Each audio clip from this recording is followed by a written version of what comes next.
Grameenphone presents The Naveed Mahboob Show. আজ আমাদের অতিথি সুলতানা কামাল। এখন আপনারা জোরে তালি দিন। চলে আসছেন the engineer turned comedian by choice, Naveed Mahboob.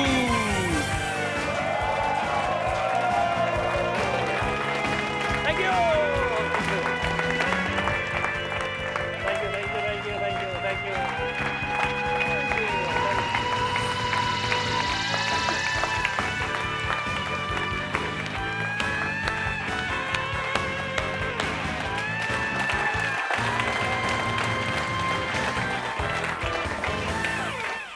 Welcome to the Naveed Mahboob Show. Welcome, welcome. What a great audience. Give yourselves a big round of applause.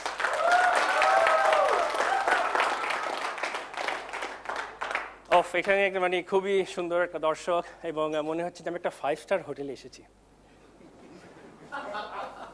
In fact আমরা যখন 5-star হোটেলে যাই ঢাকায়, দেখবেন যে গাড়ি থামায় গেটে, রাইট? থামানোর পরে একটা আয়না নিয়ে নিচে চেক করে।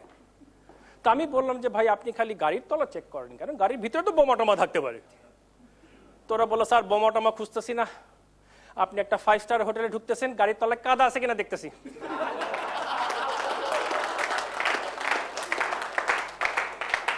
তো যাই হোক, ওই 5-star হোটেলে ঢুকলাম এবং লবিতে গিয়ে আমি আর আমার ওয়াইফ দুজনই ছিলাম। তো আমরা 2 কাপ কফি অর্ডার দিলাম। বিল আসলো 1500 টাকা।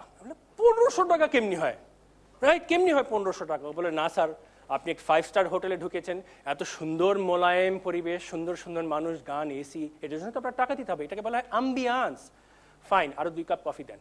তো আরও 2 কাপ কফি অর্ডার দিলাম এবং কফির যখন আসলো আমার তাকে এবারে 100 টাকা দিলাম। তো বললো স্যার আরও 1400 টাকা বাকি। আমি একটা থাপ্পড় মেরে গাল ফাটাই দিব, তোমার পরিবেশের টাকা আমি অলরেডি দিয়ে দিছি।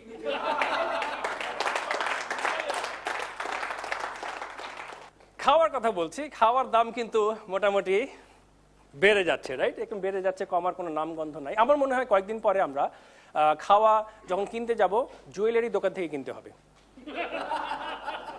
দেখবো যে খাওয়া এবং কাচের শোকেসে বন্ধ করা, তালা মারা, ভিতরে বিরাট 2টা বাল্ব জ্বলছে। এই যে ভাই একটু ওই যে একটু আতপ চালটা দেখান তো, একটু আতপ চালটা দেখান তো। আসলে কিন্তু আমাদের খাওয়ার দাম বাড়াটা সবচেয়ে বেশি কষ্টকর, কারণ আমরা তো খাওয়ার উপরে ডিপেন্ডেন্ট। আর আমরা বাংলাদেশিরা, বাঙালিরা খেতে পছন্দ করি, রাইট? আমরা যখন আড্ডা দিয়ে গিবত করি, গোষ্ঠী উদ্ধার করি, তখন কিন্তু চা, সমুসা, সিঙ্গারা খাওয়া লাগবে, রাইট? খাওয়া ইজ আমাদের জন্য অ্যাবসলিউটলি আ মাস্ট। আমি একবার রোজা রাখছিলাম এবং তখন ইগলসের গান শুনছিলাম, when we are hungry love will keep us alive. মনে হলো থাপ্পড় মেরে 2টা গালটা ফাটাই। When you are hungry you need গরম গরম সিঙ্গারা, রাইট? এবার অনেক সময় জিজ্ঞেস করেন, আমি বিদেশে চাকরি করতাম, তখন আমাকে জিজ্ঞেস করতো, hey Navid, what is your gut feeling? যখন খিদা থাকে আমার গাটে একটাই ফিলিং,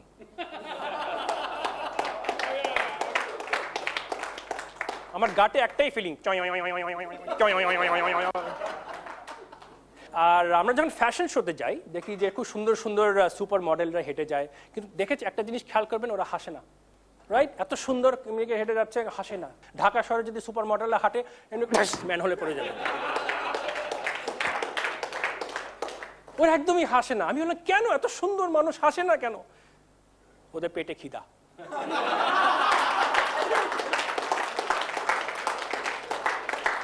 ওদের পেটে প্রচন্ড খিদা। ফ্যাশন শো শেষ হওয়ার পর দেখবেন ডিজাইনার আসে, ছোট একটা বেটে একটা মানুষ, আর পিছনে লম্বা লম্বা ওরা সব এমনি করে যখন আসে, ওদেরকে ফুল ছুঁড়ে মারবেন না, ফুল মারবেন না, গোলাপ ফুল দিবেন না, ওদেরকে রসগোল্লা মারেন।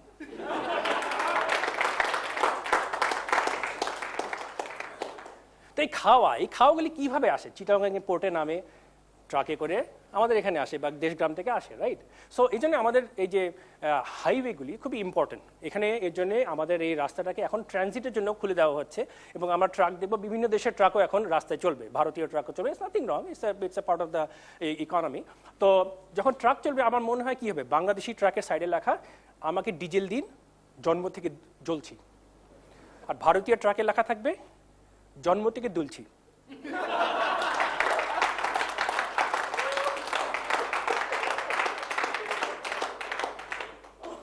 আমি কিন্তু এই সাউথ ইন্ডিয়ান ইয়েস আর সাউথ ইন্ডিয়ান নো এটা তফাৎ এখন পর্যন্ত ধরতে পারি না। আমি আমার একটা বন্ধু আছে বালান দিনেশ, সে সাউথ ইন্ডিয়ান, খুবই ব্রিলিয়েন্ট ছেলে। সে আমাকে বললো, hey Navid listen, you are an engineer, I am an engineer, watch very closely. A South Indian no is a horizontal motion from right to left, left to right, right to left, left to right. Fine. A South Indian yes is a similar motion from right to left but a little oscillatory. Alright, ladies and gentlemen, আমরা একটা ছোট্ট break নিয়ে আসছি এবং আবার আপনাদেরকে মনে করিয়ে দিচ্ছি এবং দর্শক মণ্ডলী আপনাদেরকে মনে করিয়ে দিচ্ছি যে আজকের আমাদের অতিথি, বিশেষ অতিথি সুলতানা কামাল। চলে যাবেন না, আমাদের সাথে থাকুন।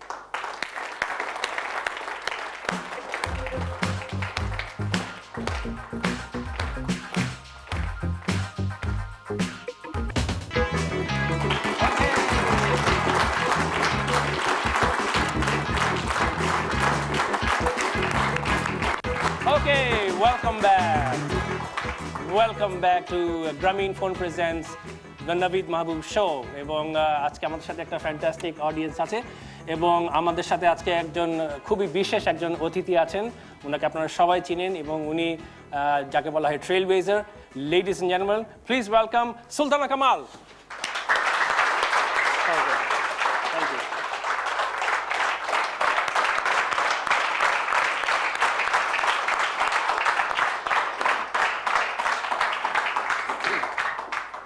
আপা, আপনাকে অনেক ধন্যবাদ। আপনি এত ব্যস্ততার মাঝে আমার এই অনুষ্ঠানে এসেছেন, এই ক্ষুদ্র অনুষ্ঠানে আপনাকে অনেক অনেক ধন্যবাদ। তোমাকে অনেক ধন্যবাদ। আর আসল কথা হলো যে আমার ব্যস্ততার মধ্যে এটাও বোধহয় একটা পার্ট হয়ে যায়, সেটা হলো যে লোকজনের সঙ্গে আমার কথা বলা, কারণ সেটা আমার একটা নৈতিক দায়িত্ব দাঁড়িয়ে যায়, কখনো কখনো আমার পেশাগত দায়িত্ব দাঁড়িয়ে যায়। কাজে এটা নিয়ে তোমার খুব বেশি কুণ্ঠিত হওয়ার কিছু নাই। আমার কোনো চিন্তা কিছু নাই। তো আপা, আমি সবচেয়ে প্রথমে আমার মনে হয় যে আপনি যে হিউম্যান রাইটস নিয়ে তো আপনি অনেক কাজ করছেন, তো সেক্ষেত্রে একটু বলেন যে আপনার এই আমাদের দেশে কি অভিজ্ঞতা বা বিদেশে আপনার অভিজ্ঞতা। আচ্ছা, যেটা হলো যে বিদেশে মোটামুটি একটা স্ট্রাকচার্ড ধারণা আছে হিউম্যান রাইটসের, এবং কিছু কিছু ক্ষেত্রে দেখা যায় যে ওরা অনেক বেশি মানবাধিকার লঙ্ঘন করে নিজেদের জন্য না, কিন্তু বাইরে যে, এটার তো অনেক উদাহরণ আমরা দিতেই পারি। আর আমাদের দেশে যে অসুবিধাটা হচ্ছে যে এখন পর্যন্ত মানবাধিকার বলতে কি বোঝায় সেটার কোনো একটা সার্বিক ধারণা মানুষের মনের মধ্যে কিন্তু নাই। কিছু যদি আমার উপরে ঘটে, সেটা যে কোনো ধরনেরই একটা কষ্ট হোক না কেন, সেটাকে ওরা মনে করে এটা মানবাধিকার লঙ্ঘন। কিন্তু আমার পাশের জনের উপরে যদি সেটা ঘটে, তখন আর সেটাকে মানবাধিকার লঙ্ঘন হিসাবে দেখার যে একটা মানসিকতা, সেটা কিন্তু আমাদের দেশে এখনো গড়ে ওঠে নাই। এই যে একটা শ্রেণী বিশেষ হোক কিংবা লিঙ্গ বিশেষে হোক কিংবা আমি একটা অবস্থানে আছি সমাজের, সেটার উপরে হোক, এটার উপরে নির্ভর করে যে কোনটা অন্যায় কোনটা ন্যায়। এই ন্যায় অন্যায়ের যে একটা নিরপেক্ষ ধারণা মানুষের মনের মধ্যে গাঁথা থাকে, সেই শিক্ষাটা, আমি শিক্ষা ওই অর্থে বলছি, শিক্ষাটা কিন্তু আমাদের দেশের মানুষেরা এখন পর্যন্ত সেরকমভাবে গ্রহণ করেনি। এটা আস্তে আস্তে আসছে। আমরা কাজ করতে যেয়ে দেখেছি যে এখন আমি যখন বাইরে যাই, বিশেষ করে মফস্বল শহরে কিংবা একেবারে তৃণমূল পর্যায়ে, এখন কিন্তু অনেক মানুষ এসব নিয়ে এসে কথা বলে, এবং একটা বিষয় দিয়ে আমরা কিন্তু এটার একটা মূল্যায়ন করতে পারি যে ধারণা অনেক বাড়ছে। সেটা হলো যে মানুষ যে রিপোর্ট করছে, কথা বলছে, এটা নিয়ে নীরবতা ভঙ্গ করা যেটা বলে, সেটা কিন্তু অনেকখানি ঘটেছে। বিশেষ করে আমি বলবো এখানে নাবিদ, যে নারীদের ক্ষেত্রে এটা একটা খুবই সুন্দর, আমি বলবো যে এত নিজেদের মানে to be very proud of something, যেখানটায় মেয়েরা অনেক ঝুঁকি নিয়ে অনেক কষ্ট করে নিজেদের অবস্থান নড়ে যেতে পারে, সংসার থেকে বার হয়ে যেতে হতে পারে, কিংবা কোনোখানে আশ্রয় না মিলতে পারে, সমাজ তার দিকে ভ্রুকুটি করতে পারে, সব কিছু ছাড়িয়ে কিন্তু মেয়েরা এখন অনেক কথা বলছে নিজেদের অত্যাচারের বিরুদ্ধে। এবং আমাদের অভিজ্ঞতায় আইন সালিশ কেন্দ্র যেটা কথা হতে না আপা, এটা তো এবং এটা তো খুবই সাহসের একটা ব্যাপার, কারণ শুধু যে মানবাধিকার লঙ্ঘন বা বৈষম্যর ক্ষেত্রে না, অনেক ক্ষেত্রে যেমন চাইল্ড মলেস্টেশনে হয়, অনেক ধরনের অনেক কিছু হয় যেখানে একটা অন্যায় হয়, কিন্তু তাকে হয়তো বোঝানো হয় বা ভয় দেখানো হয় খবরদার বলবে না, কিন্তু এই ভয় বা এই বাধা বা এই ট্যাবু ক্রস করে যখন মানুষ এগিয়ে এসে বলে, আমার মানে এটা প্রচন্ড সাহসের একটা ব্যাপার। হ্যাঁ, অবশ্যই। আমি এটা তো খুবই যে কথাটা বলেছি যে গর্বের সঙ্গে এই কথাটা উচ্চারণ করি, এবং খুবই আশাবাদী হই তখন বাংলাদেশ সম্পর্কে, যে বাংলাদেশ, আর একটা কথা বলি, এখানে যারা পুরুষ দর্শক আছেন তাদের হয়তো সেই কথাটা অত ভালো নাও লাগতে পারে, তুমিও কিভাবে নিবে জানি না, কিন্তু আমার মনে হয় যে বাংলাদেশকে এগিয়ে নিয়ে যাবে মেয়েরাই, এবং এগিয়ে নিয়ে যাচ্ছে মেয়েরা, ধরেও রাখছে মেয়েরা। Definitely.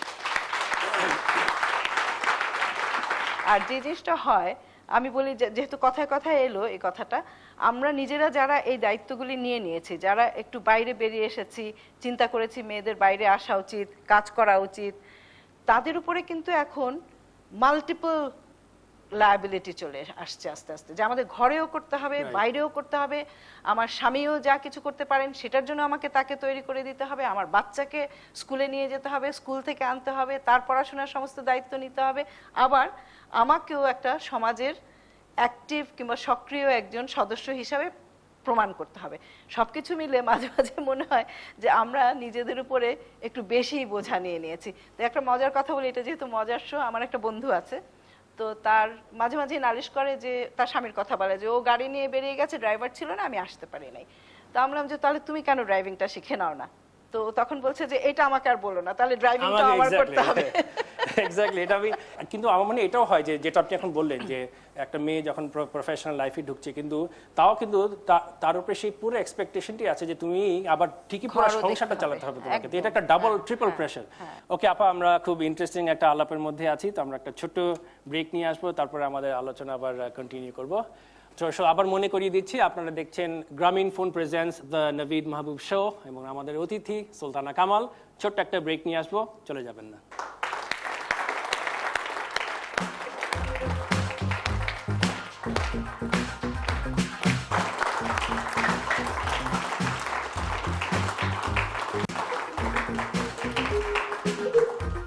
Okay, welcome back to Grameen Phone Presents the Naveed Mahbub Show, এবং আমাদের অতিথি সুলতানা কামাল। সুলতানা আপা, আপনার সাথে আলাপ করে খুবই মজা লাগছে। তো আমরা ব্রেকে যাওয়ার আগে আমরা একটু আলাপ করছিলাম যে গৃহবধূদের নিয়ে, এবং আমেরিকাতে একবার একটা ওরা স্টাডি করেছিল, বললো যে যদি গৃহবধূ তাকে যদি একটা স্যালারি দেওয়া হয়, তাহলে সে যে কাজগুলি করে কত হবে বেতন, ওরা হিসাব করে বললো মাসে $10,000, মানে প্রায় 8 লক্ষ টাকা।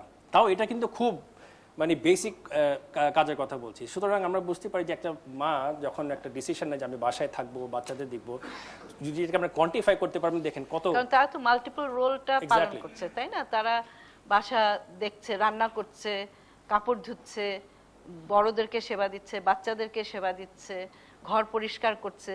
আর যেটা নিয়ে মেয়েদেরকে সবসময় বলা হয় পিছিয়ে রাখার জন্য, যে তাদের শক্তি নাই, তাদের সাহস নাই, তাদের মাসল পাওয়ার নাই, কিন্তু যদি সেইভাবে হিসাব করা হয়, পৃথিবীর কত শতাংশ সম্পত্তি কিন্তু মেয়েরা সারাক্ষণ পাহারা দিচ্ছে। Exactly, absolutely. আমি যেমন আমেরিকা ছিলাম অনেকদিন, এবং আমি কিন্তু ওখানেও দেখেছি যে একটা বৈষম্য আছে, যে একই যেটাকে বলে গ্লাস সিলিং, একটা মেয়ে মানে বেশি আগাতে পারছে না। আমাদের এখানেও কিন্তু অনেক সময় হয় দেখি যে মেয়ে বলে সে বেশি আগাতে পারছে না, মানে সবার একটা ধারণা যে ও সে এখন ম্যাটারনিটি লিভ নিয়ে চলে যাবে 6 মাসের জন্য, কি দরকার ওকে এত ফাস্ট ট্র্যাকে দেওয়া। তো এই ধরনের অবজারভেশন তো নিশ্চয়ই আপনার হয়েছে অনেক, এবং আপনার মতে যে এটা কিভাবে আমরা অ্যাড্রেস করতে পারি এটলিস্ট আমাদের দেশের? না, সেটার জন্য আমার মনে হয় যে খুব সংক্ষেপে যদি বলি, যে একটা কনসেপচুয়াল যে ব্যাপারটা থাকে, ধারণাগত কতগুলি পরিবর্তন আসতে হবে। আমরা মানসিকতার কথা বলি, মাইন্ডসেটের কথা বলি, সেটা, এবং মেয়েদেরকে তাদের রোলে শুধুমাত্র নারী হিসাবেই যেই রোলগুলি তাদেরকে দেয়া হয়, সেখানেও কিন্তু একটা চিন্তার বিষয় আছে, যে সব যেই রোলে তাদেরকে দেখতে আমরা অভ্যস্ত হয়ে যাই কিংবা প্রত্যাশা করতে থাকি যে সেই ভূমিকাই তারা থাকবে, সেটা কতখানি যথার্থ। কারণ কিছু কিছু জিনিস আছে, হ্যাঁ, যে মেয়েরা সন্তান জন্ম দিবে, সেই সময়টা তার একটা সময়ের প্রয়োজন হয়, কিছু কিছু জায়গায় তার একটা বিশেষ যত্নের প্রয়োজন হয়, সেটার জন্য 6 মাসের ম্যাটারনিটি লিভ যেটা আছে, সেটা ছাড়া আর কোনো সময়ই তো শুধু নারী হিসাবে তার বিশেষ কোনো ভূমিকা নেই। মেয়ে বাচ্চাকে দুধ খাওয়ানো, বাচ্চাকে জন্ম দেওয়ার পরে দুধ খাওয়ানো, এবং একটু সময় পর্যন্ত মায়ের একটা মানে বোধহয় খুব বিশেষ আদর যত্নের প্রয়োজন আছে বাচ্চাদের, কিন্তু তাছাড়া তো অন্য সব কিছুই বাবারাও করতে পারে। আমার নিজস্ব অভিজ্ঞতা আমি যেটা দেখেছি, আমার মেয়ে যখন হলো তারপরে কিন্তু আমার স্বামী অনেক দায় দায়িত্বই নিজে নিয়ে নিয়েছেন। কারণ আমি যেহেতু কাজ করতাম বাইরে, তিনি সবসময় দেখতেন যে আমি যেন আমার কাজটা করতে পারি, এবং সেখানে আমার মেয়ের দেখাশোনা, তাকে যত্ন করা সমস্ত কিছুই কিন্তু উনি শিখে নিয়েছিলেন এবং করতেন। আমি যে প্রতিষ্ঠানে কাজ করি আমি কিন্তু খুব ফাইট করছি যেখানে মেটার্নিটি লিভের মতন প্যাটার্নিটি লিভ যেন হয়। আমাদের মেটার্নিটি লিভ আছে 6 মাস, কিন্তু প্যাটার্নিটি লিভ 1 সপ্তাহ দেয় না। আমি আমেরিকা যখন ছিল আমাকে দিয়েছিল 7 দিন, উইচ ইজ নাথিং, যে তোমার বাচ্চার সাথে বন্ডিং করো। তো এইটা কি আপনি মনে হয় যে এই জিনিসটা করা উচিত, যে একটা প্যাটার্নিটি লিভ থাকবে, যে তুমি হয়তো মার 6 মাস শেষ হওয়ার পর ওই সময় বাবাকে 1 মাস ছুটি দাও, ভাগ করে নেওয়া উচিত আসলে, তাহলে সে বুঝবে যে একটা বাচ্চাকে মানুষ করা যে কত কষ্টের ব্যাপার। এবং আমার মনে হয় যে ছুটি যেটা আছে সেটাও কিন্তু ভাগ করেই নেওয়া উচিত অনেক সময়, কিংবা ওই 6 মাসের পরে যেটা তুমি বললে যে তারপরে এক্সটেন্ডেড সময়ের জন্য বাবা তো অবশ্যই বাচ্চাকে দেখে রাখতে পারে। একটা বাবা সেই বাচ্চাটার নিরাপত্তা যদি দিতে না পারে, তাকে একটু সেবা যত্ন দিতে না পারে, এটা না পারার তো কোনো কথা নেই। কারণ আমরা তো সারাক্ষণ শুনছি যে ছেলেদের বুদ্ধি মেয়েদের থেকে অনেক বেশি, তো তাদের যদি সেই বুদ্ধিটা ওখানে খাটায় অসুবিধা তো কিছু নাই। আসলে কি বেশি মনে তো হয় না, বলা হয় আমাদেরকে শেখানো হয়। কারণ আমার মনে হয় এখানে বুদ্ধি লড়াই হলে আমি টেনিস গেমের মতন 40 লাভ হবে এখন। না, দ্যাটস ট্রু। আর আপনার একটু ব্যক্তিগত জীবনের দিকে যাই, এবং আমি শুনেছি যে আপনি ছোটবেলা খুব ভালো সাঁতার কাটতেন, এবং আপনার শুধু তাই না, যে আপনার যেখানে সাঁতার কাটতেন আপনাদের ওদের বাসায় 3টা পুকুর ছিল, এবং ছেলেটাও আপনার সাথে সাঁতার কেটে পারতো না। সো সেটা খুব ঠিক কিনা জানি না, তবে আমি একটু ডান পিঠে ছিলাম, কোট আনকোট, সেই অর্থে। কারণ আমি পরিবার ডান পিঠে ছিল বোঝা যায়। আমার ঠিক উপরে বড় 3 ভাই, তো আমি তো সবসময় ওই ভাইদের সঙ্গে সঙ্গে পাল্লা দিয়েই চলেছি। এবং যেহেতু আমাদের বাড়িতে ওই পরিবেশটা ছিল, আমাকে কখনো শেখানো হয়নি যে তুমি মেয়ে এটা করতে পারবে না। আর আমি আসলে আমার ছোটবেলার গল্প বলতে গেলে অনেক সময় লেগে যাবে, কিন্তু কিছু কিছু কথা বলি। এবং আমি একটা কথা বলি, এখন হঠাৎ করে মনে পড়ে গেল, আমি নিজেও ভুলে যাই, আমি কিন্তু ঢাকা স্টেডিয়ামে লাঠি খেলাও করেছি।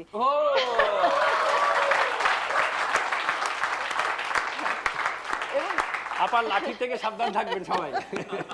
তবে সাঁতার শেখাটা একদম আমার মানে একটা জন্মগত ব্যাপার হিসাবে হয়ে গেছিল, কারণ সবাই সাঁতার কাটতো, আমরাও সাঁতার কাটতাম। তো তখন হয়তো কোনো কোনো ছেলেকে আমি ডিঙিয়ে গেছি, সব ছেলেকে যে ডিঙিয়ে গেছি সেরকমও না। আমার ভাইরা খুব ভালো সাঁতার কাটতেন। তা আমার মনে হয় যে সেখান থেকে যখন আপনার যাত্রা শুরু, আমি জানি, আমি অনেক পুরুষের পক্ষ থেকে বলছি, আপনি আমাদেরকে ডিঙ্গিয়ে আপনি অনেক এগিয়ে গেছেন। আমরা আবার আপনার পিছিয়ে আছি, আপনি এগিয়ে যান। এবং আপনি যে এত কাজ করছেন সবার জন্য, এর জন্য আপনাকে অনেক অনেক ধন্যবাদ। আপনি আমাদের জন্য একটা ইন্সপিরেশন। এবং যারা ফ্রাস্ট্রেটেড থাকে অনেক সময়, আমার মনে হয় আপার দিকে তাকানো উচিত, যে আমাদের মধ্যে অনেক অপটিমিজম আছে, থাকবে, এবং আমরা অনেক এগিয়ে যাব। এবং আপনার সাথে সত্যি আমাদের 1 ঘন্টা 2 ঘন্টা 4 ঘন্টা করে কথা বলতে হবে। Unfortunately, all good things must come to an end because time flies. Ladies and gentlemen, আমাদের সময় ফুরিয়ে এসেছে। খুব মজার আলাপ হচ্ছিল আপনার সাথে, এবং আপনি যে আমাদের এখানে কষ্ট করে এসেছেন এই জন্য আপনাকে অনেক অনেক ধন্যবাদ। অনেক অনেক ধন্যবাদ।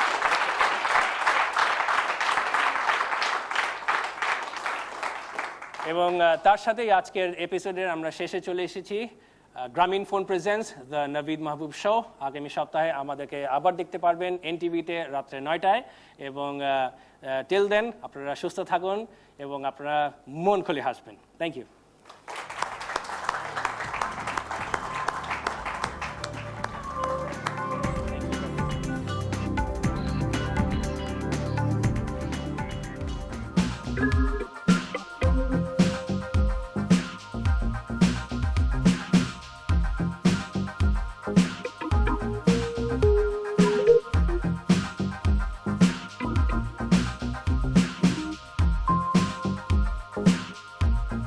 Thank you.